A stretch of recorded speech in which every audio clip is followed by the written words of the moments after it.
Hello, Widowhood. My conversation today is with Shay. She is a chaplain, and the perspective in which she brings is a little bit different because she represents the people that are in the room with you as your loved ones are transitioning, people in the room in the space that is comforting you after the death of a loved one. Shay and I met at Regent University, and I know that her conversation, to be able to see on the other side of what a chaplain's life looks like, how they're trained, who they are, and how they feel, will provide comfort maybe for someone whose loved one will transition, or maybe people that were there for you and have a concept of who they were as an individual, not just as they were serving you.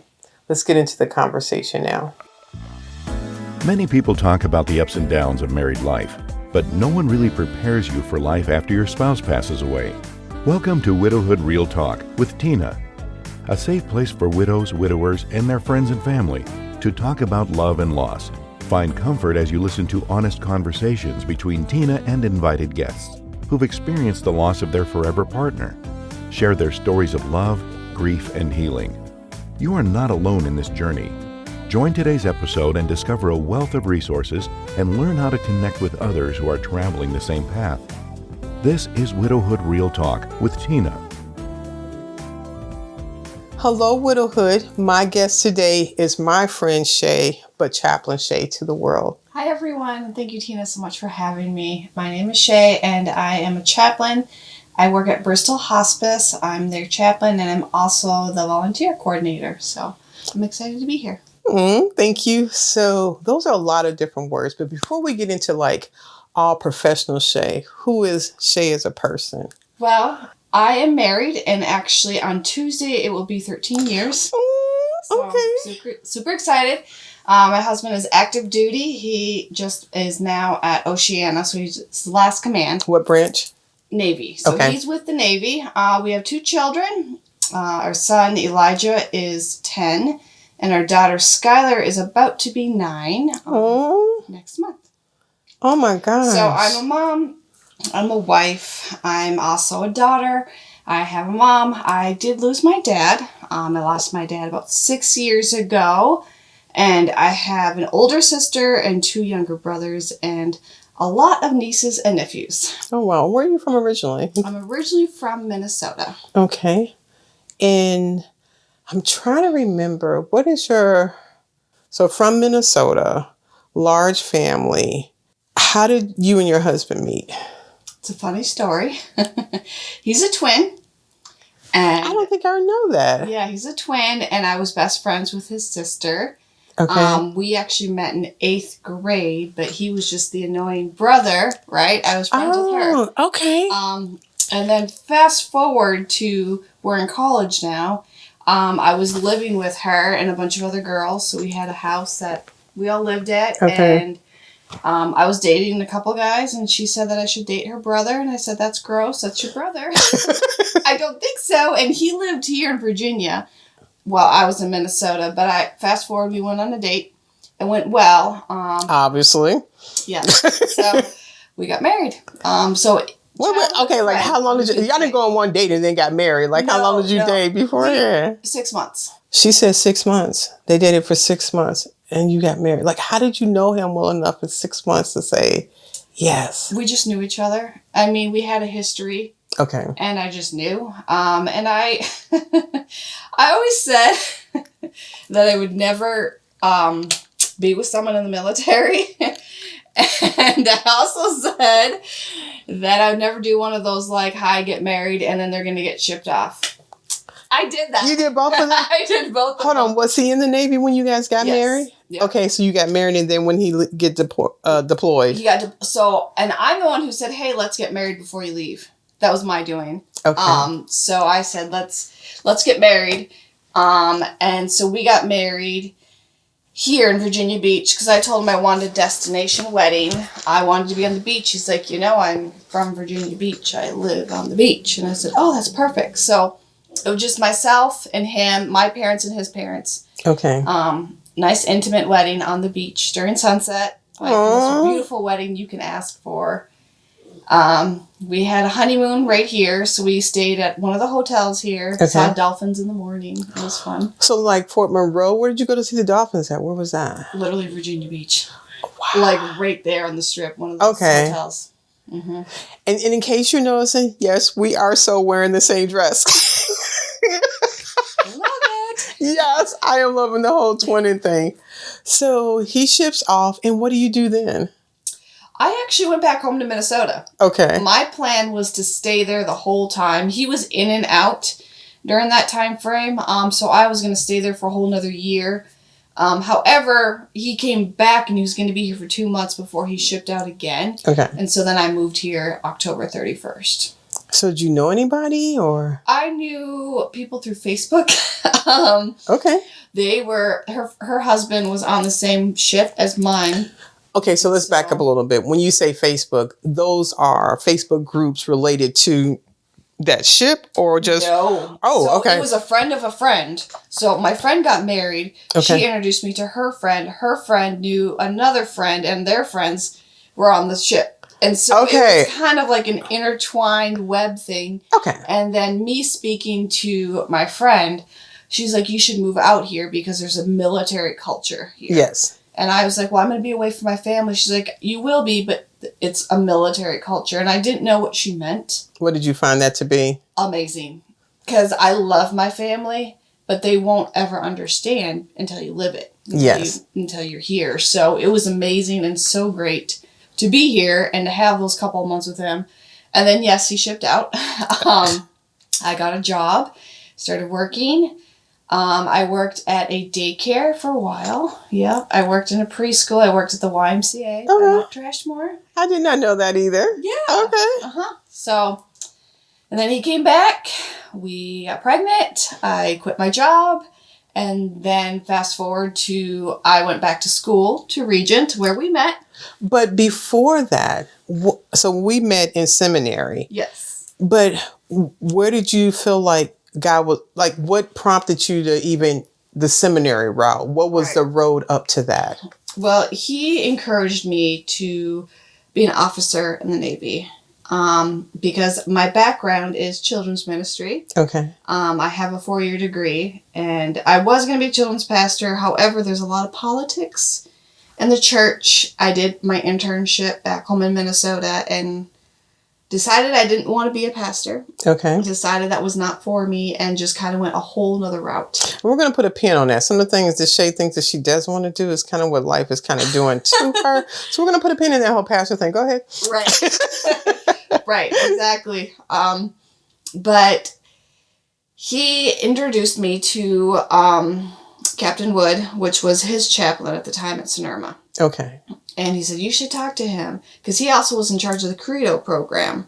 And what is that? Credo is something that they do for like families. They do marriage things. They do retreats. It's just a bunch of fun things that they typically do for the family. And everybody's not military oriented. So I want to make sure that some of the things we kind of just spit off really quickly. It's like, what does that really mean? Okay. No, that makes sense. So I was originally planning on sitting down and talking to him about Credo.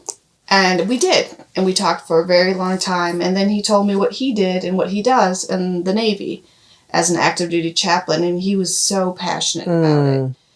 And just his face lit up and story after story after story of so many people that he helped. I'm like, I want to do that. Now, it didn't start with that conversation.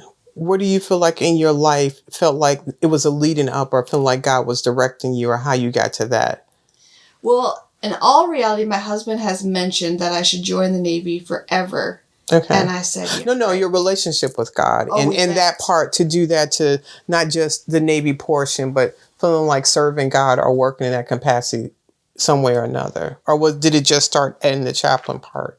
Or was there a part where you were serving God in your church or doing other different things? If you really want to get nitty gritty with it. Just a little bit, yeah. Yes. Real talk. That's the whole topic, yeah. Real talk. It would stem from when my dad died. Okay. Because he died in 2017. And he had this amazing, amazing legacy. Okay. He did so much. And when he passed away, the funeral was packed full. standing room. People were standing, and it was just full. It was amazing. And it's just like, look at how many different lives he's impacted. Look at how many people that he has changed or helped. You know, they had a ministry called Building Bridges where they literally were trying to help people, mainly those that were of other faiths. Okay. And like if they were of the Islam faith, helping them to, if they were to convert to Christianity. Oh, okay. How to help them. Because a lot of people got either kicked out of their home, they got thrown on the streets, they got killed. Wow. They got excommunicated out of their community. Okay. Out of their faith tradition. And that's a whole nother story because that kind of happened to him. And that's what I wanted. Yeah. Some of those things. I remember you talking about that. That happened to him. But his family still did accept him after a while. Okay. It took some time. He married my mom. So my dad was originally from Uganda, Africa. Okay. Born there, kicked out of the country by Idi Amin back in 1972. Okay. When he was a teenager. There was a Christian church that sponsored them, that got them here. And he went to high school and then he went to college for a very short amount of time. But he met my mom at Northwestern College. And she is white or German, Norwegian, that type of European. ethnicity. There you go. That's why I said my late husband, he was European white. I depending on how you want how that goes. Yes. Okay. Yes. And so at first they were kind of even against that. However, my mom's amazing and she's so of course she's kind your mom. and so nurturing. Okay. That they eventually came around. And then they had children. And, you know, we would be around my dad's side of the family and we were always well-mannered and they just did not understand why we were always so good. I want to pause right there. It is amazing how people preconceive who someone is from what they see on television or what they've heard. Me being an African-American woman, meeting my husband's family, there was a preconceived idea who this black girl was from Chicago. And in time, learning who Tina was, not this concept of what you've seen on television that cut me, I bleed red. I am a human being and see me for who I am. I encourage us to do more of that because too many times we just make a concept of who someone is without really getting to know them. Thank you for mentioning that. Yeah. And they loved us. We loved them. We would sing Jesus Loves Me and, you know, run around and sing. And so then they kind of had our visits not as frequently because it's almost like we were, you know, being a good influence, but that wasn't their culture. That wasn't their religion. And you need to respect that. We honored that. However, we would have them come to our house or come to our cabin and we would have a special grill just for them because they have halal meat. And so that was only for them. And that's something else. I love the idea and more of that we need to do. I respect that this is your faith. This is the path that you're taking. A lot of times we miss the opportunity just to become informed of what someone else's faith is because someone's trying to push their agenda or what they believe instead of just holding space for somebody else's faith and respect them to that level. So they knew that they were welcome, not just, you know, oh, here they come. But it's like, I love you. We see this world differently and we can respect that. Absolutely. And when we're around them, we dress according, you know, wear loose fit clothes. I didn't really wear the hijab very often. Okay. Because I didn't need to. They said that. And they would even say, you can eat meat around us. You can eat whatever you want. And it's like, well, no, you don't do that. So I'm going to be respectful of that. And that is something actually in the Christian faith that talks about that, that when you're around somebody that you're accommodating and respecting them, not because you can do it, but if you want to love somebody, you show up like that. And that's what love looks like. Right. And why doesn't hurt me to eat a cheese pizza or eat vegetarian pizza. That's not a big deal. Right. And I think that just shows volumes that we love people. It Yes. doesn't matter what they look like. It doesn't matter what they believe or any of that other kind of stuff. You just love them for who they are because that's who we're called to be. So where did my official call come from? I'm not 100% sure. But when my dad died, I wanted to make a difference like he made. And what was the type, you mentioned about your dad making a difference. What was he doing to make a difference? In what capacity? So he would go to colleges and he would speak. Okay. And just kind of share a little bit about who he was, share a little bit about his ethnic background. Okay. And then just the way he would tell stories, the way he would relate to people. Everyone just seemed to love him. We were the house that everyone would come and hang out at. Okay. You know, like it was just the fun house that we all hung out at. Okay. So we always had people in and out. My parents would bring us to they were involved in ISF, International Student Fellowships. So in the International Student Fellowships, they helped host refugees from other countries. Okay. So once they got here, there was a house for them and kind of helped them get jobs. Oh, okay. Help them learn the language, all that other kind of stuff. Where my dad had to learn it, so he understood. The importance he of that. He understood how hard it was and just how important it is to have that. So I was brought up very culturally, trying different ethnic foods and just seeing people from different countries and just that's normal. And that actually would be a seed planted to be a chaplain in the military because.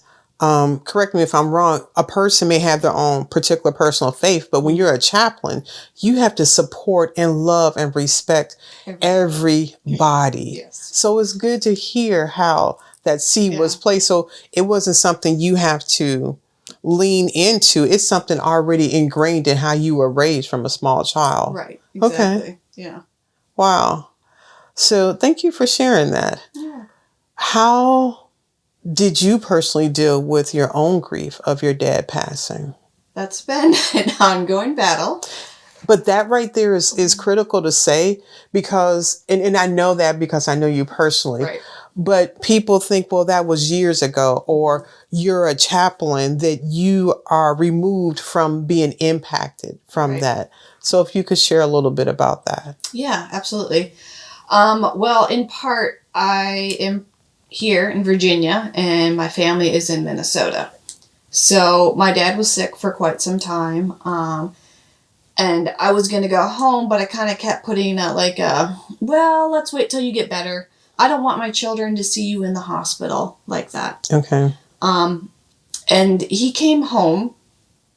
He got better. He came home and I talked to him on the phone. It was very, very brief, but he told me he loved me and that he was doing well. And he's like, okay, yeah, why don't you come this summer with the kids? I'd love that.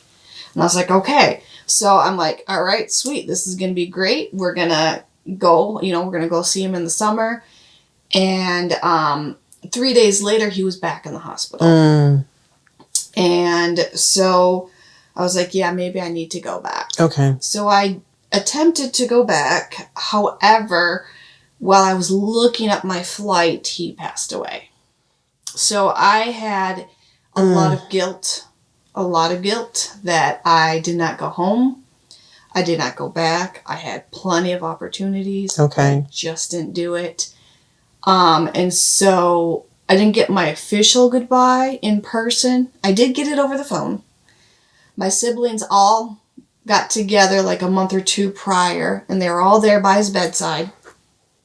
Well, he was awake enough and alert enough to kind of talk a little bit. Mm-hmm. And so they all got their time to say goodbye. And I never officially got that time. So I blamed myself for not going back, for not getting that extra time with him. I would call him like every day. So it was really hard because I'd go to pick up the phone to call him and I'm like, oh, there's no one really to call. Right. And so that was frustrating. But I know that he's in heaven. Mm-hmm. I know that he's rejoicing. And the crazy thing that my mom told me not too long ago, which I didn't know this right away, but that before they intubated him again, okay, he said, I want to go see Haven. And Haven is someone I never got to meet either. That is my brother's daughter. She was a twin. So Hunter and Haven. And she passed away when she was 11 days old. So I did not go back for her funeral. I did not go back and, I didn't have an opportunity to. So I think there's more built on with, now my dad passed. Okay. My niece passed. I never officially got to meet her. And if you want to go back even further, my grandma, who I was really close to, she passed away on my 1-year anniversary. And my husband and I flew back. And they lost his luggage. So we didn't get to my parents' house until like midnight. And my mom goes, well, are you guys just tired? Do you want to just take, sleep? We'll go right away in the morning. We said, okay, fine. So we went to bed. And we found out that morning that she passed. So I was there. But you were close, but didn't make... like in Minnesota. I was 3.5 hours away. We didn't make the drive yet. So it's like I missed the opportunity to say goodbye to her too. So I think the lack of being able to say my final goodbyes is what really gets me. And that's fair, because for a lot of different reasons, we may not be there when that person dies. How have you managed? And you may not have the answer, but how are you managing, I'll say, that guilt, or how are you dealing with that? Well, in all reality, from what I know now as a hospice chaplain, I'm well aware that sometimes people will literally wait till their loved one is out of the room to pass away. That is something a lot of people do. Like, they can be like, hey, go get me a glass of water. Well, you're going to get them a glass of water. Like, let's say you've been by their bedside, like, all the time. Okay. And you're like, you just want to always be there for them. But they just can't let go when you're there. As soon as you leave the room is when they'll leave. Okay.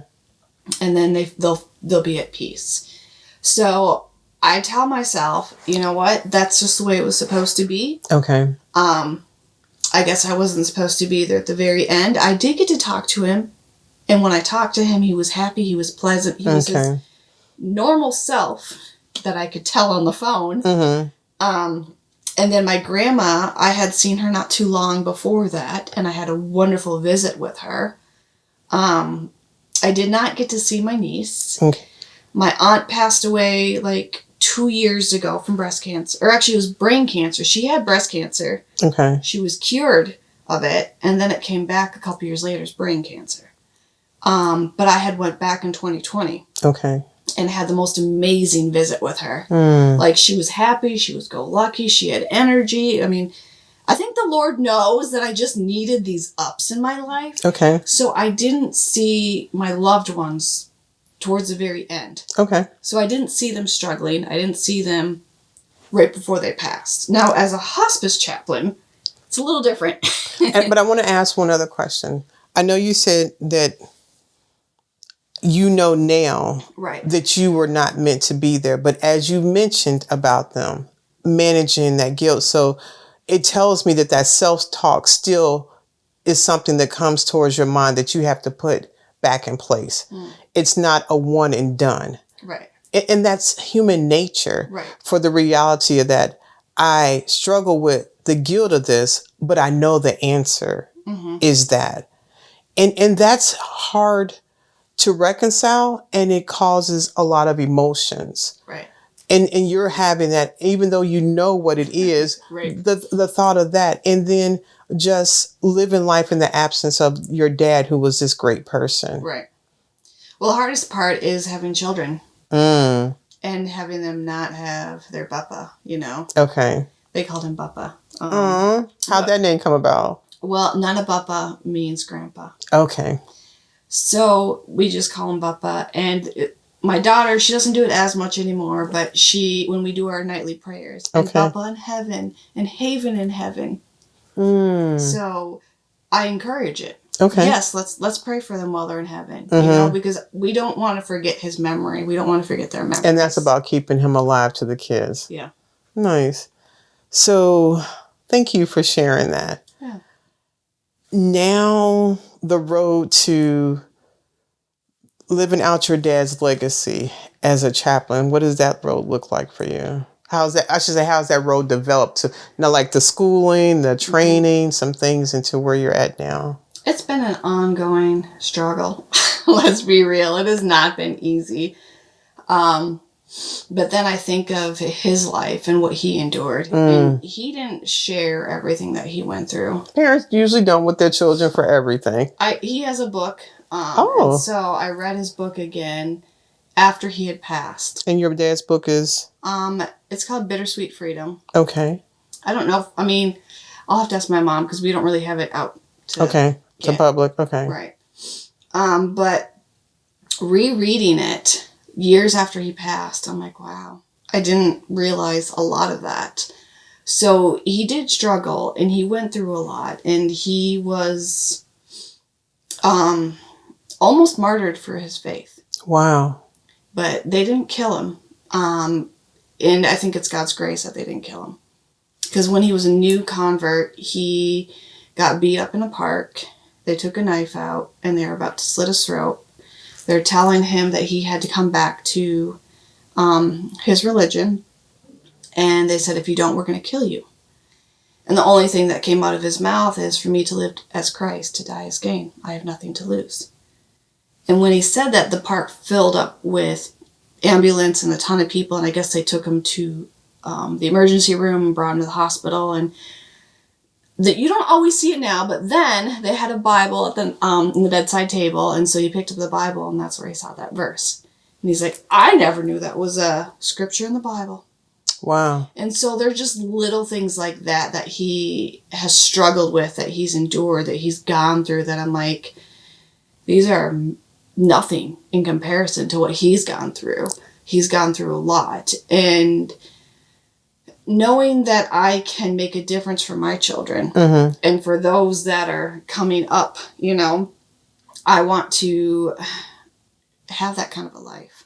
Have a life where I can be strong in my faith and know that no matter what I go through, he's going to be there to protect me and help me. And so... He being? God. Okay. Sorry. Thank you for the clarification, because yes. But doing the seminary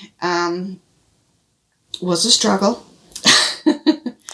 It was hard. But it's supposed to be hard. Yeah. And I want to pause for a second and say, part of this conversation in dealing with grief is being able to talk to people of all different faith backgrounds, because our faith impacts how we deal with life after this world. Right. So to be able to talk to someone that is supporting people in different faiths is different than someone solely from the perspective of their own particular belief. Right. And that is important to know, because if not, we will discount and disrespect other people in a point where it is so critical that they need you to show up and be present, not to bring your preconceived dispositions or what you believe in, and give them space to respect that. And that's where you bring the love. And there you go. That's where you bring the kindness. As a chaplain, I have all sorts of different faiths that I work with. And it doesn't matter what their faith tradition is.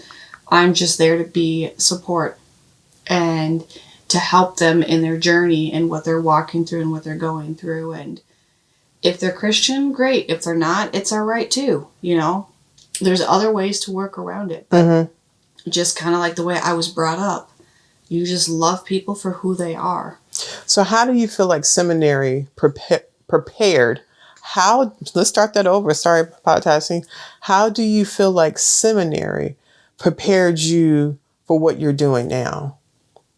I would say a big part of it would be my chaplaincy classes that I took with Dr. Jumper, because they were universal in their teaching. Okay. They're pluralistic in their teaching, meaning different religions, and just kind of helped you to think outside of the box. Okay. Along with my ethics class. That class was so hard because I was so just one-minded thinking, but ethics can go so many different ways. Right? So taking those ethic classes, taking my chaplaincy classes just opened my mind. I was going to say, when you said box, what is that box your particular faith, or what was the box that you were being expanded out of? I would say my faith, my mindset, just in general, was open and broadened to see things from a different perspective. Okay. You know, it's not just a and B conversation. It can be an ABC conversation. And there can be another angle that you had no idea. Things are just not this or that. There's a lot of in between. Exactly. What they like to say, there's 3 sides to every story. There's his side, there's her side, and then there's the truth. Right? There's a little blended in between. There's an A and B side, and then there's a truth. Whatever that may be. So each person has their own perspective. And that doesn't necessarily mean their perspective is wrong, because to them, their perspective is 100% true. So you need to come from another angle and see where they're coming from. Okay. Thank you. So now your current capacity, there's some other roles that you've held also in this process. What have those look like? So I've also been working in a hospital. And I did CPE at Maryview, Bon Secours, and that is a level 1 trauma hospital. So I saw a lot there. And then I also did a 1-year residency at the VA Medical Center for doing CPE. So in the hospital, it's a totally different perspective. You will meet people of all sorts of different faiths, all sorts of different backgrounds, different genders, different everything. And I'm just supportive in every single aspect that I can be. Now, when you say gender, what are you referring to by that? Well, sometimes you'll have transgenders. Sometimes you'll have people that, you might have gays, you might have lesbians, you might have... so it's just, that gives an answer.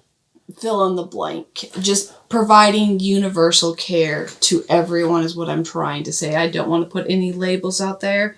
So I apologize if anyone is offended, because that's not what I was trying to do. No. What I wanted to do was expand on that. Yeah. For someone to know actually that I want them to, maybe this is a Shay that I'm talking to. Right. That chaplain, that person that's showing up in that space, that to understand the level of training that someone has to have before they've been allowed to be in that space, and how they're supposed to be set up and educated to truly love somebody in that space. Right. Oftentimes we see people in a religious perspective, and we have already lined up, they're going to come to me like this. But they're supposed to be set up to come as you're coming. Right. That's why I wanted to expand on what that looks like, instead of someone thinking that, well, I don't believe what they believe, I can't go to them for help.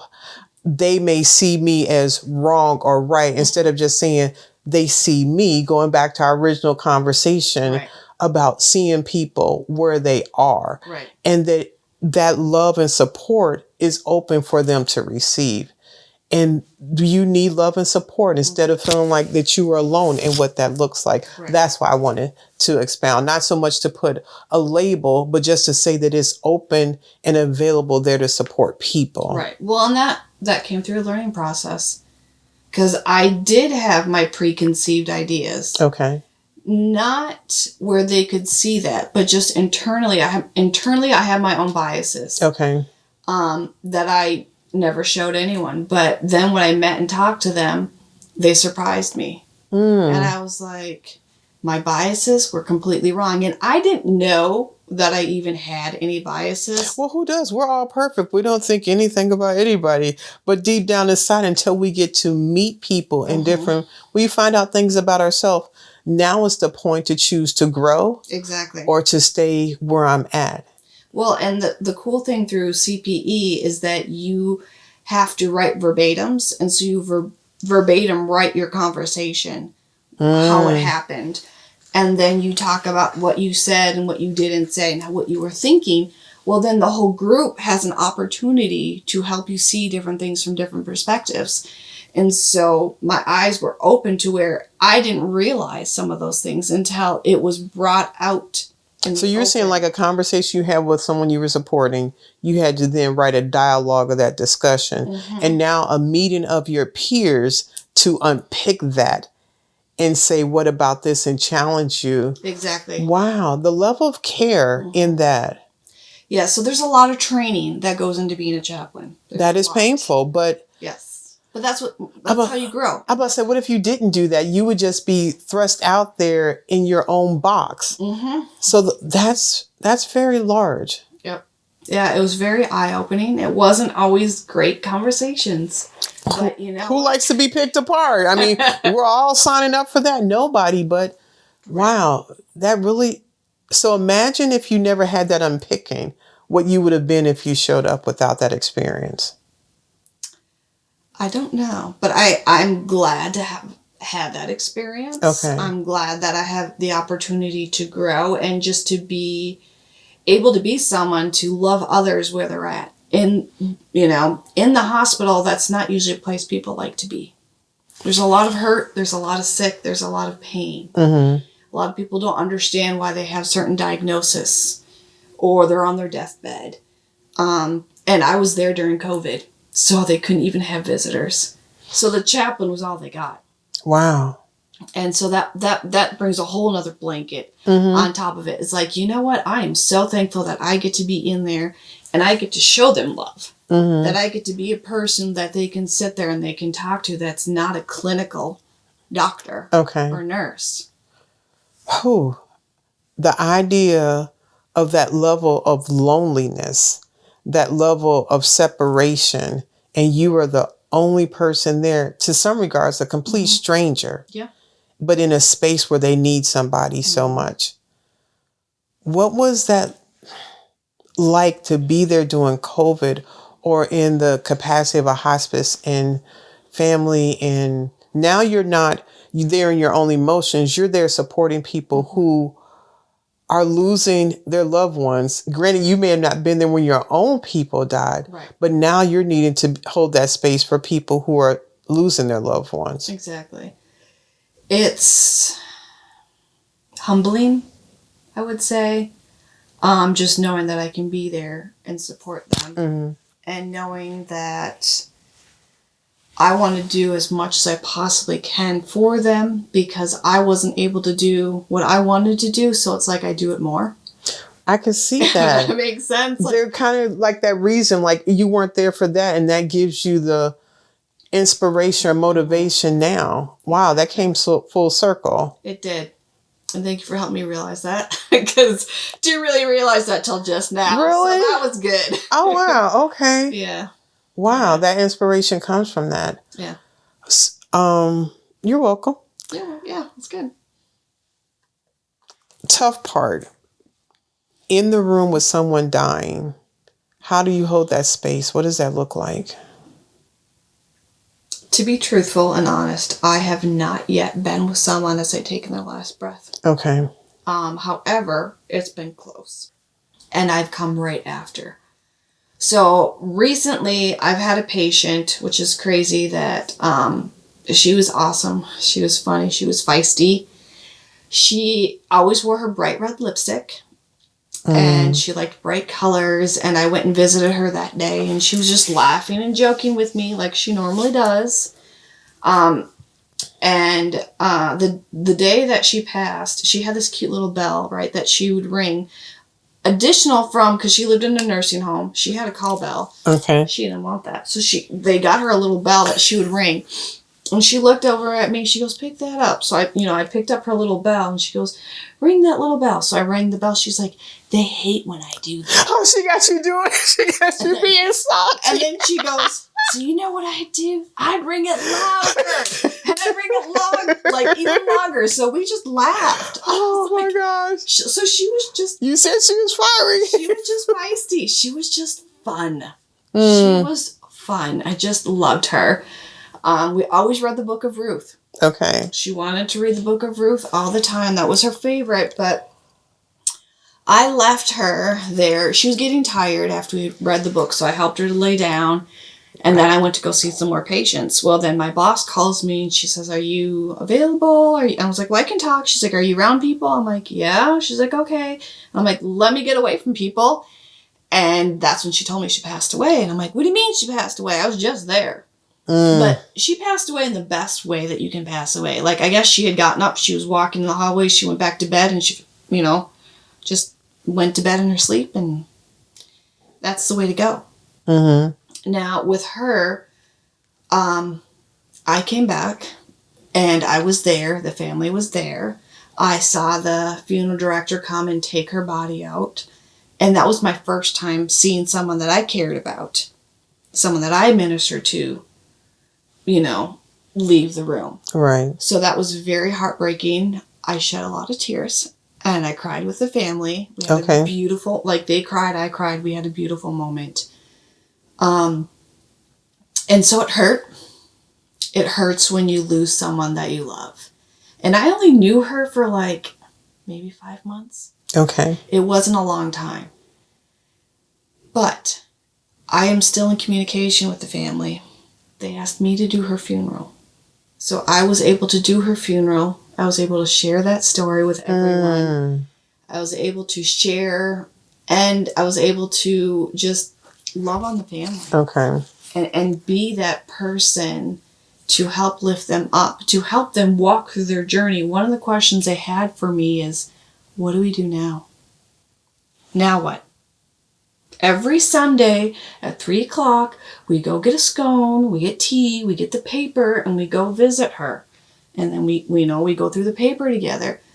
We don't know what to do now. I don't have my sister anymore, as she would say. And I said, that's the beauty of it. You get to do whatever you want now. You can find a new hobby.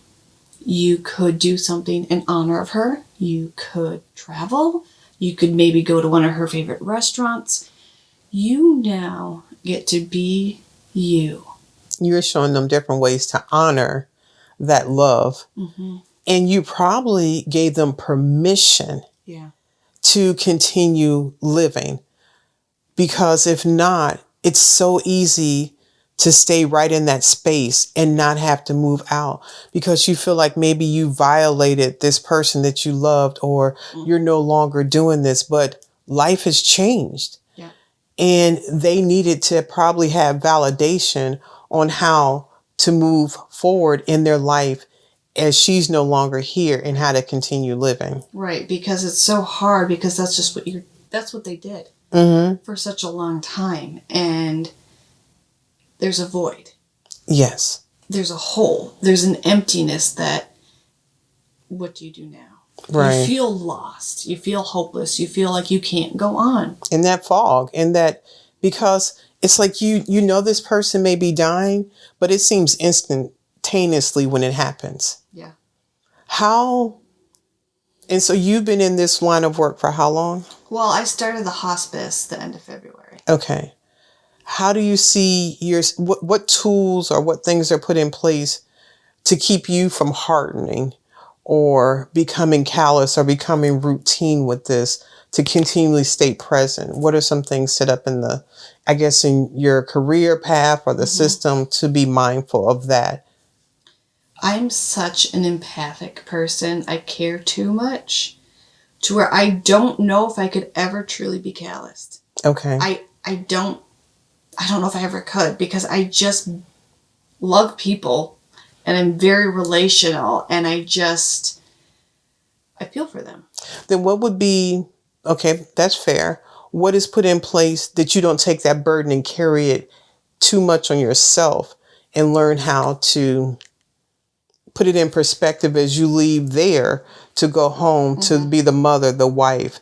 What things are put in place in your career field to help with the balance of that? Right. So there isn't a lot there. Okay. However, I have other chaplain friends that I call. Okay, so you have a place to offload. So what I personally do is I actually have other hospice chaplains that will, connect with and will share, not names or anything like that. Right. Obviously, we respect the patients, but just kind of allow myself to just kind of debrief. And sometimes I will just go on a longer walk. Okay. Take the dog on a walk and just be like, I don't want to be around anyone. I don't want to be with anyone. I just need to be. So you created your own community. Yes, I created my own community. I've created my own routine of how I'm able to decompress. I think And that's important. Best word, because I've had countless people tell me it's very heavy. Yes. And it has been heavy because we've lost quite a few patients. Mm-hmm. I also have a wonderful team where I work, and so we are very emotionally supportive of one another. They do have a little room in there where there's a nice chair, there's some essential oils, there's a sound machine. So it's like a relaxation room. Okay. That if you're having a really tough day or a tough time or a tough visit, you can just go into that little decompression room and just kind of breathe and just kind of take a load off. Okay. And I think that's one of the things that they've been doing is just trying to help us to not. But you need to. You have to think about that because you are carrying heavy weight for people. Right. And you may not be carrying it all, but you're in that space with them and taking that on with them, and they're needing that help. That is really thoughtful, and that's considerate to be able to create that space. What is how does this look differently than what you thought it would be, or how does it line up to what you expected? I never thought I'd be a hospice chaplain ever in my life, and I need to stop saying I never. Honestly, every never has come up. Exactly. What? Every never. So y'all don't say never. Oh, about the pastor thing. What about that? Yeah, that other never. Since you said the pastor thing, yeah. So I'm actually acting as the worship pastor at Norfolk Chapel right now. Naval Station. What's the official name of it? Naval Station Norfolk. It used to be called NOB, but it's Yeah, so it's the chapel I'm based. Okay. I'm not sure the exact name of it, but I'm a civilian. I'm not in the Navy. However, that is in the works, y'all. Believe it or not, I did say I'll never join the Navy. I'll never join any kind of military. Don't say never, because I'm actually trying to get in right now. I think it's funny, and I think God has a sense of humor. And whenever I say never, he like, oh, did you? Really? Never? Okay. Let me just write that down, and that's exactly what I want you to do. But it's going well. Okay. Learning how to be a chaplain in that perspective is different. How so? Well, it's a congregation that you're in charge of versus being with a bunch of different families in, well, I guess it's kind of the same in that regard, where you do have families in the community.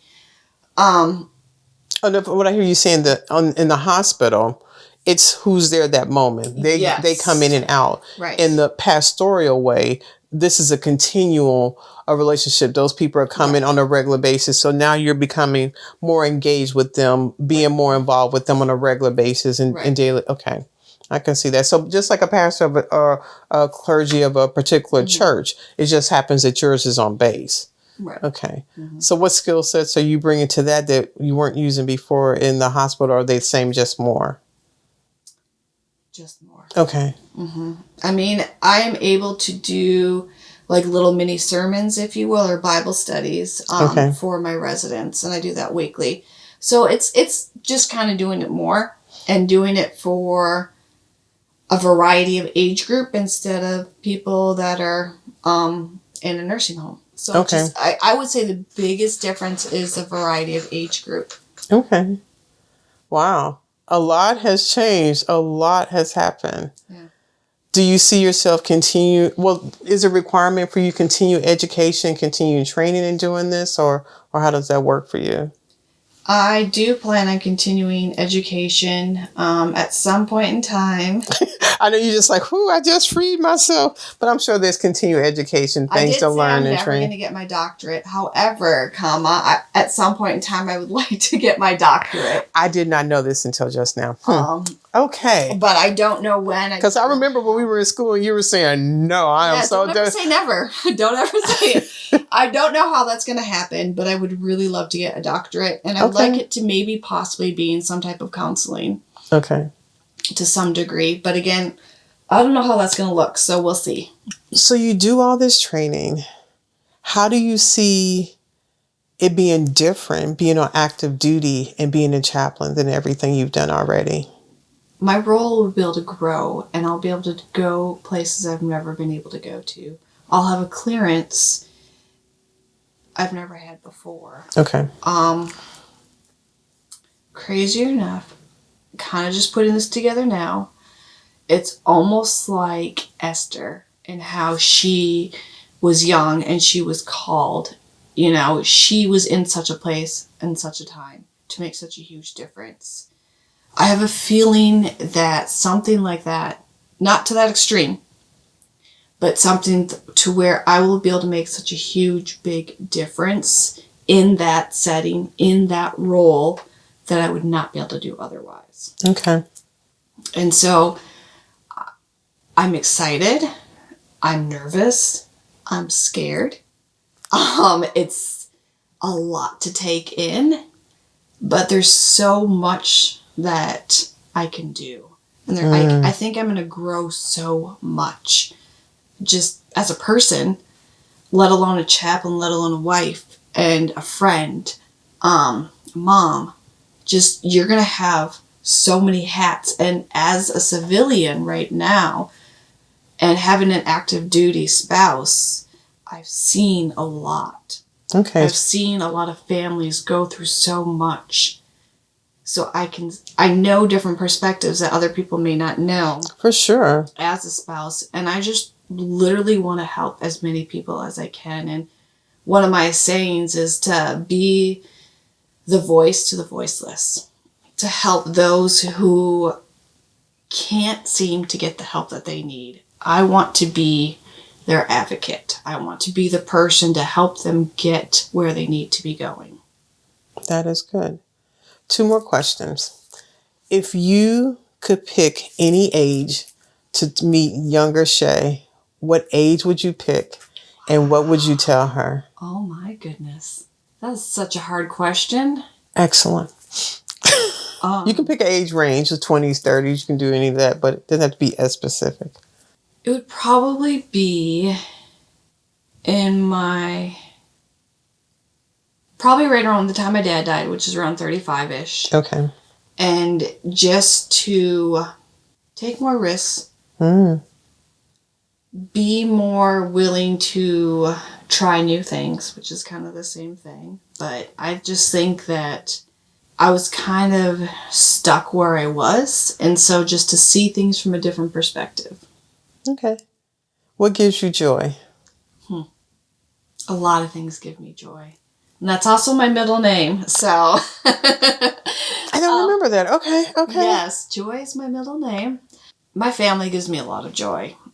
My personal family, my extended family, my friends, being around nature, being around the ocean, and just knowing that I have a God who loves me for who I am. And no matter what, will always be there for me. And that gives me joy. Okay. I have done most of the questions. Ask any questions you have of me? Not at the top of my head. Okay. No. You didn't see that flip in that way. Sure didn't. I have to keep it real.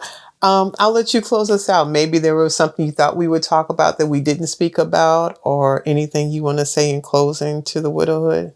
There's one thing that I do want to add.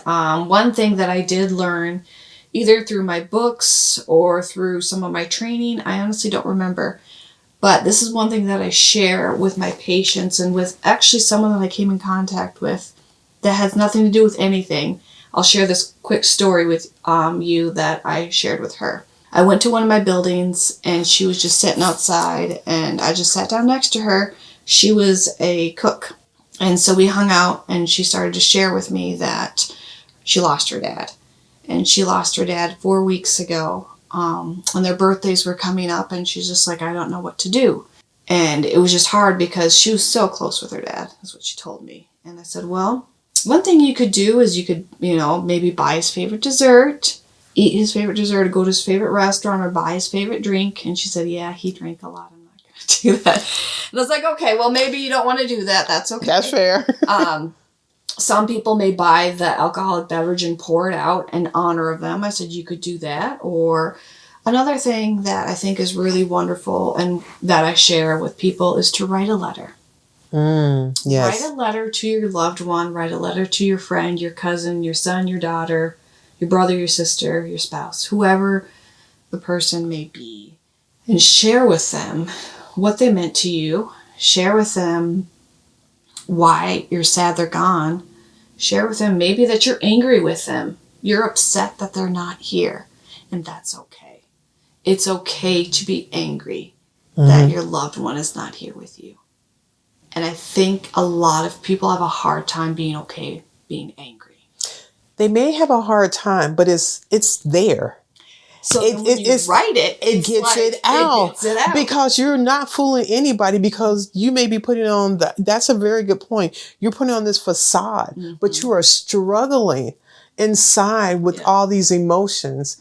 And people feel that if I don't talk about it, or if I don't deal with it or say something, but it's dealing with us. Yep. And if you let it out by writing, it's another step in your healing. Exactly. And if you would like, you can respond back.